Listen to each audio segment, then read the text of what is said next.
Hi everyone, and welcome back to Culture Drop. I'm your host Jed, joined once again by musical historian William Devitt.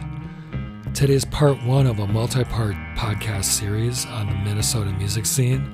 We're going to be discussing the Replacements, Paul Westerberg, Slim Dunlap, Hüsker Dü, Bob Mould, among other Minnesota musical luminaries. The podcast begins with a discussion of Peter Jespersen's new book, Euphoric Recall.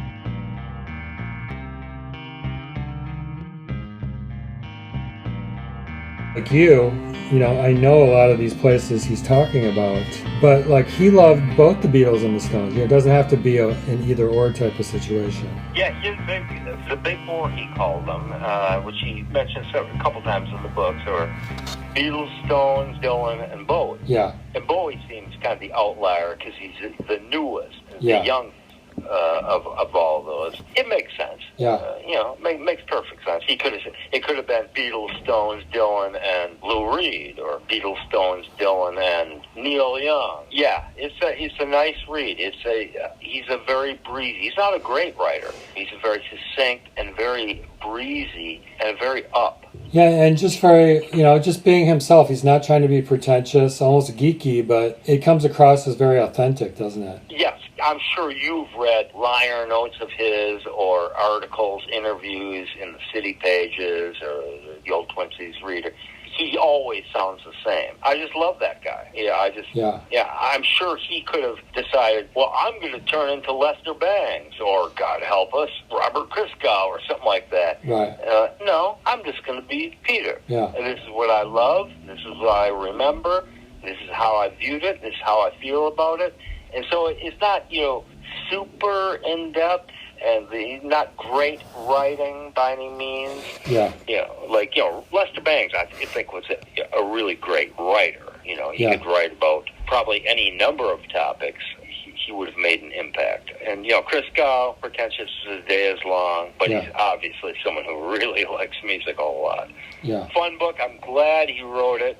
I'm very glad he wrote it because he's one of those people. There's all kinds of people, will just stick with music, Yeah. Why doesn't that guy or that gal, why don't they need to write a book? They need to write a memoir. Yeah, and my familiarity with him, I don't know if you remember, he used to do a radio show on Rev 105. Oh, yeah. And I used to always listen to that and really enjoy it. And it was just cool to see him connect the pieces between Orfolk and Twin Town and the Replacements and the REM thing. Just how his involvement in those various pieces in various parts of his life and, the various breaks he got or opportunities and how they all led to the next thing, how the puzzle pieces fit together. Even a lot of his closest friends probably didn't know a lot of that stuff. Yeah, here's a funny thing. Okay, Jed, you were born and raised in Minnetonka, but it's not just Peter from Minnetonka, Peter and Jed. So many of those guys, Dave Ahl from the Commandos, who's, I guess, Peter knew him from school. They were somewhat friends in Minnetonka. Joey, I think it's Mullen from Badfinger lives in Minnetonka. Were the two of them were from Minnesota? No, he's English, but I guess his girlfriend and probably now wife is from Minnesota. That's why he lives here. Okay, I'm thinking of somebody else. I'm thinking of a different band.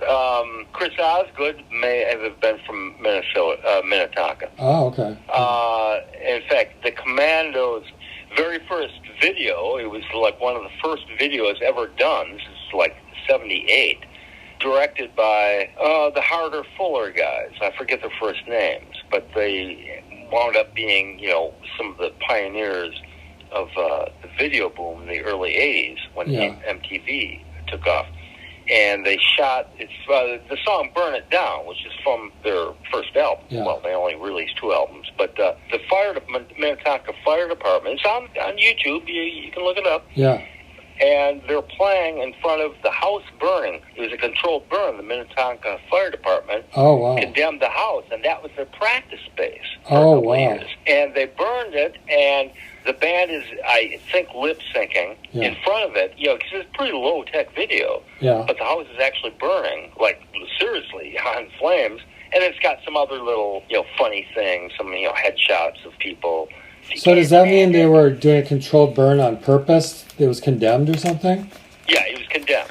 Okay. And so the fire department did a controlled burn, and the commandos knew about it. They capitalized showed up on with it. some gear, and with the harder, fuller guys with the camera gear, and recorded it in real time. Nice. And but anyway, but there's more guys, and I can't remember. I think maybe Mike Owens from Fingerprints was from Minnetonka. There's a whole bunch of guys in the Twin Cities music scene who were originally Minnetonka boys. Yeah, interesting. Of course, us city guys, us South Minneapolis boys, we'd make fun of you guys if we had known it back then. Now you know where the true cultural mecca is. You have to change your tune. Well, let's see, the suburb. Chan Poling, I think, is from Minnetonka. Yeah, I think that's right. Hugo Claire's the drummer, maybe. I think a few of the suburbs. Maybe Bruce Allen. Yeah, it wouldn't surprise me. There's a whole bunch of them. So thankfully, the replacements rose like a phoenix from the dirty, gritty, mean streets of South Minneapolis to show the Twin Cities where it was really at. Yeah. Okay, there you go. Remember, Willie, it's not a competition. Betting is allowed, but it's only it's not official. And of course, hey, Hüsker Dü, Yep. St. Paul boys. Right. And wasn't Bob Mould from somewhere else, but he came to McAllister for college? I thought he was St. Paul born and bred. He's a McAllister, guy, but I'm pretty sure him and Grant Hart were St. Paul guys. Okay. Yeah, maybe. And I think I don't know. I never got that much into Hüsker Dü. I didn't either. I was more of a replacements guy. But how about, like, say, after like 85, 86, how did they affect you then? I mean, the only time I really got into an aspect of them was that first Bob Mould solo album. I thought was really great. It was like workbook. He didn't feel shackled by the darkness of Hüsker Dü, and it just felt a little more interesting and creative. Well, see, I've never dug Bob Mould's singing, his voice. Yeah. Yeah, he's a good singer. It's just not to my taste. Yeah. I think years later, after what they called the grunge movement, and like every hard rock white guy in the country for a couple minutes sounded like Eddie Vedder. I call it the Kermit the Frog voice. Yeah. I all sound like this. And yeah. Bob almost was a template for that in some way. Yeah. And I much preferred Grant Hart's vocals. Yeah. To this day, there's only one Hüsker Dü song that I really know. Yeah. And I happen to love it. And it's a pretty harrowing song. It's the Grant Hart song, the song Diane. Okay. And if you don't know it, look it up and check it out. It's a very moving song, but it's really, really emotionally intense. Yeah. That's the first song I ever heard of theirs, and it got me. And I actually saw them live once. I saw them in the main room. Yeah. And I have very foggy memories of the gig. What I remember, this would be mid-'80s, after the major label record. I forget which one that was. They were actually, the coat check people were handing out free earplugs. Yeah. And of course, I didn't take them. It was really, really, really loud. Yeah. And say about Mould's guitar, maybe in their early days, because I don't really know, like, Land Speed record and those early records. I don't know them that well. And never really, give them the time of day because it wasn't my thing. But Mould is a really, really creative, a very, very extreme presence on guitar. And maybe it comes out live, but this is a really loud show. And I think I ended up going into the entry. I think it was a comp ticket somebody had given me. But that's the only time I saw Hüsker Dü live.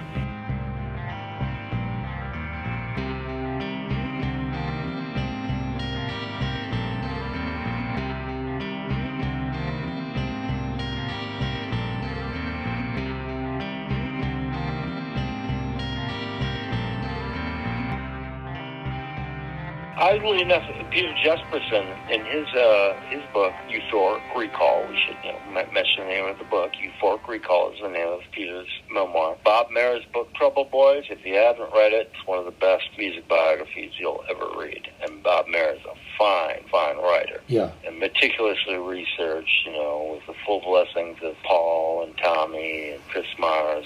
On a related note, did you see do you have any good Replacements live stories? Did you see them much? Yeah, but I only really have one distinct memory of a gig. Yeah. And so I think I probably didn't see them all that many times. I'm pretty sure I saw them at the Uptown once. That must have been early, like maybe 83. Yeah. I never saw them with Slim, okay. Which very much disappoints me. I guess I had my own bands and, I had a life. I never saw them with Slim.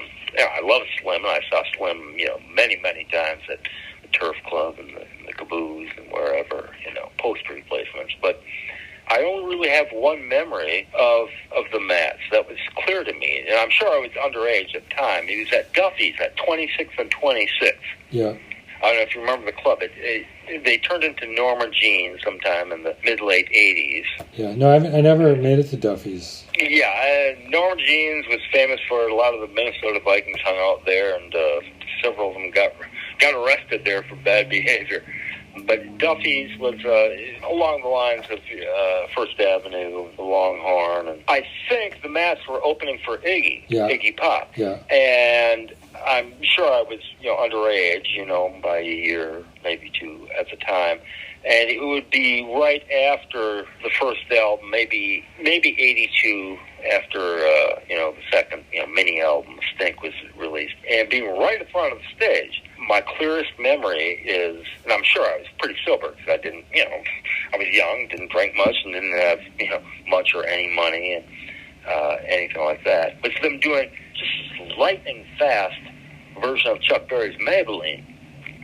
But they were just ungodly tight. And the sound was just massive, but really, really good. And Tommy Stinson spending, most of the time in the air while he's playing. And, Tommy, even back then, was a great bass player, even when he would have been, 14 or 15 at the time. And Peter had alluded to that in his book about Tommy being airborne a lot at a gig. Yeah, but that's not, what got, it was exciting as hell, I was only a couple of years older than him at the time, but that's my only real clear memory of the Mats. I seem to remember them at the entry once, and this would be, I just don't know when, 82, 83. Like I was in the main room for something, or dance night, or see another band, or just there with a girlfriend or something, and going into the entry, and the Mats were between songs, and they were dicking around, and just on stage, and bantering on the mics, just, so to your question of,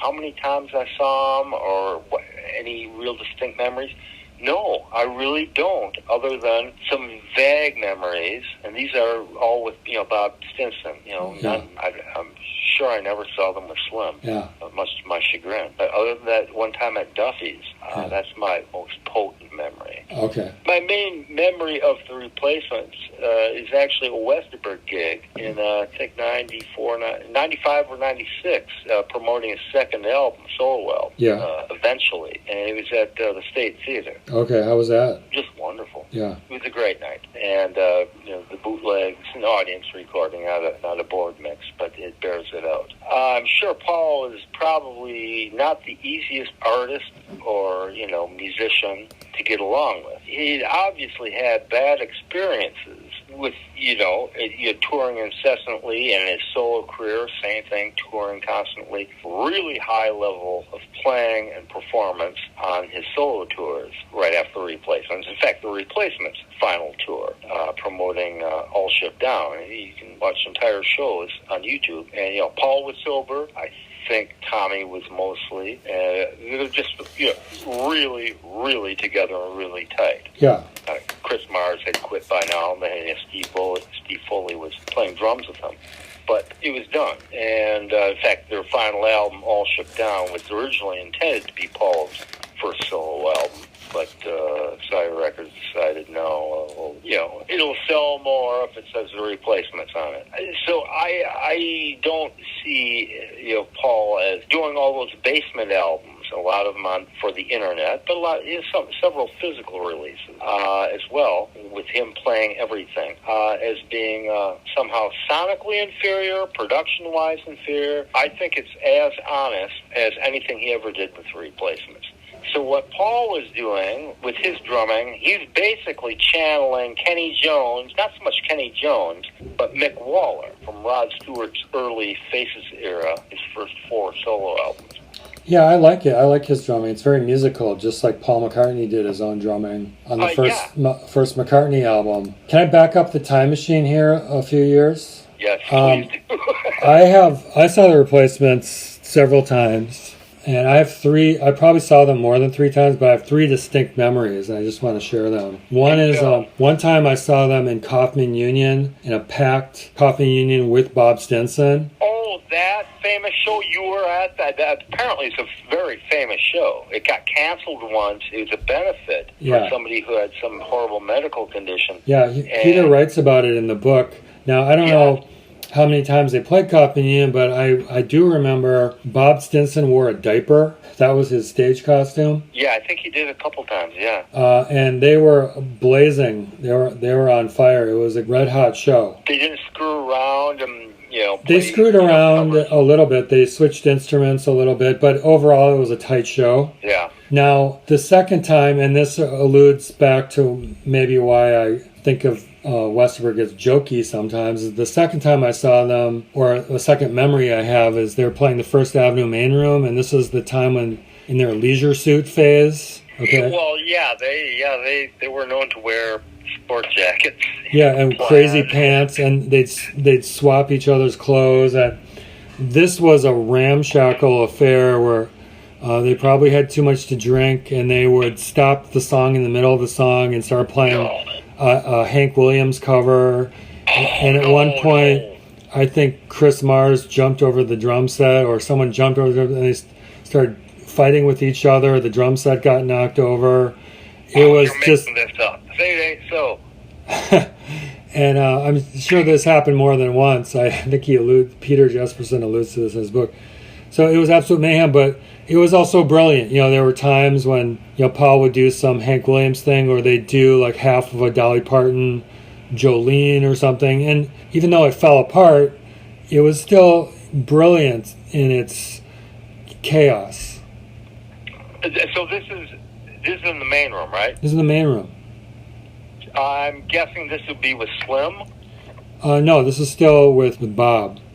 They weren't wearing the suits with Bob, were they? That era? No, I've never seen any. Okay, well, I don't remember who. But what were they wearing? If they were wearing the suits and stuff, that sounds like Slim era. It could have been Slim. It could have been Bob. I don't remember which, but I do remember the suits, and I remember the fighting and the chaos of it. And then my final memory, to your point about when Paul was sober and they were together, was with Slim on probably their final tour, playing Roy Wilkins Auditorium with everyone politely sitting in their seats, and they just did a very sober, straight-ahead set, and it was very good, but it was very staid and kind of controlled, but very good, At Roy Wilkins. Yeah. This is like 90, 91? Yeah. Because I know they did, I think, maybe a 4-night stand at the Orpheum. Okay. That same year. Roy Wilkins. Well, that's the old, for those not in the know, for our listeners, that's part of the compound of the old St. Paul Civic Center. Yeah, it's almost like a big, gymnasium with seats, I would say. Yeah, that's where I saw the Jam there in '79, and Keith Richards and the Expensive Winos. I saw them there with the Soul Asylum opening actually in '92. But you have pretty good memories of these shows, because as I said, I don't have good memories of really any. Maybe I just didn't see them that many times. I don't know. I'm guessing maybe I only saw them 5 or 6 times. Yeah. And I only really remember that one show at Duffy's. 5 or 6 is a fair amount of times. Yeah, but that's a long, they had a 10-year career, and I was those are my formative years where I was starting to, go see bands. And, well, of course, I was playing in bands too, all kinds of them, for all those 10 years. Another observation I have is I was re-listening to their first full album, Sorry Ma, I Forgot to Take Out the Trash Today. Yeah. Because Peter speaks of it very highly, and just how much time they took to record it and produce it and mix it and stuff. It's like, oh, I should re-listen to this, because I always kind of dismissed it. My entry point was Hootenanny and Let It Be. But just the sound of that record is very powerful. It's produced in a very good way. And to contrast that, I was listening to Curtis A's first record, which he also spoke very highly of. And that's a great record in terms of the playing, but the drums are very dry and way back in the mix, and it kind of, you lose the power of the music because of how it's mixed, whereas Sorry Ma, you just want to crank it up and it just rocks. It's funny you mentioned that, Curtis A's first album, Courtesy. That became known for me as the twin tone sound, and I didn't like it. Yeah. I did dig the Matt's first album, Sorry Ma. Yeah. I was psyched for it because I'd read an article in the Star Tribune, John Bream interviewing Peter Jespersen, and talking about his favorite new bands, the only ones, and they're remain one of my all-time favorite bands to this day. Yeah. And I hadn't heard them yet, Another Girl, Another Planet. I hadn't heard them, but he was talking up the Replacements, this new band. And then my brother Nick, he started seeing, saw him at the Longhorn and, Goofy's, the Upper Deck, and the Entry, and my brother Sean as well. And we're talking, so I was really, really psyched to hear them. And I remember buying Sorry Ma the day it came out. It was released on the same day as the Stones' Tattoo You album, and I bought them both at the same time. Wow. That's a great purchase. Yeah. But to your point about the drums on Curtis A's debut, Courtesy, that became a real sticking point with me for several years. Like, why Steve Felstad, why they couldn't, with all this great talent in the studio, they always had this wimpy, dinky drum sound. Yeah. And that was Grant Hart's sound with Hüsker Dü. It's sort of a skittering. It just, I just didn't think they're, like, what's wrong with Twin Cities drummers? Is this a twin tone thing, an engineering thing? Well, obviously, Steve Felstad's a very, very talented guy, and I couldn't figure it out, but I really loved that first Curtis A album, Courtesy. The songs, the production aside, they're great songs. They're the guitar playing, the songs, the vocal delivery. There's a lot to like on that. And I didn't realize that Slim was part of that band. Yeah, it's just the rhythm section sounds dinky. Yeah. And there were a lot of bands. The big hits of Mid-America, Volume 3. The Pistons, who were a great band. Just a lot of the rhythm sections were recorded in a really dinky manner. The same goes for the Mets. Sorry Ma. I always thought that sounded dinky too. Now, it's got, remasters a couple times, and, the latest one, it sounds great.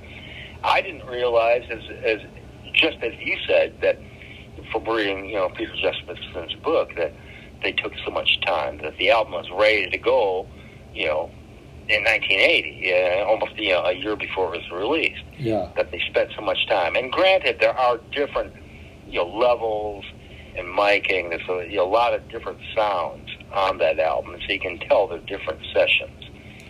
I had, and Peter alludes to this in his book, twin tone singles on red vinyl, right? So these are 7 inches, and they're actually EP. The Suburbs, the Fingerprints, and with Mike Owen, and Spooks, which is Curtis A. and Slim had just joined the band, and they changed their name. I forget, Peter mentioned it. Thumbs Up was the name of the band originally, and they changed it, and Slim had just joined the band. And I actually bought them in real time at Third Stone Records at 66th and Nicollet, the Hub Shopping Center. Yeah. Red vinyl. My favorite was actually Spooks.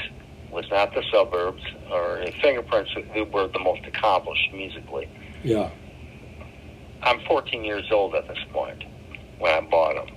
Yeah. Maybe 15. I hadn't seen any of these bands or anything. It's just like, I got to get into this. And the records look so cool with their, that full color sleeves. I don't know why I bought them. Yeah. But that was my first experience with Curtis A. And then he became solo. He became, a Curtis A, his own act. Yeah. And Bob played with him sporadically.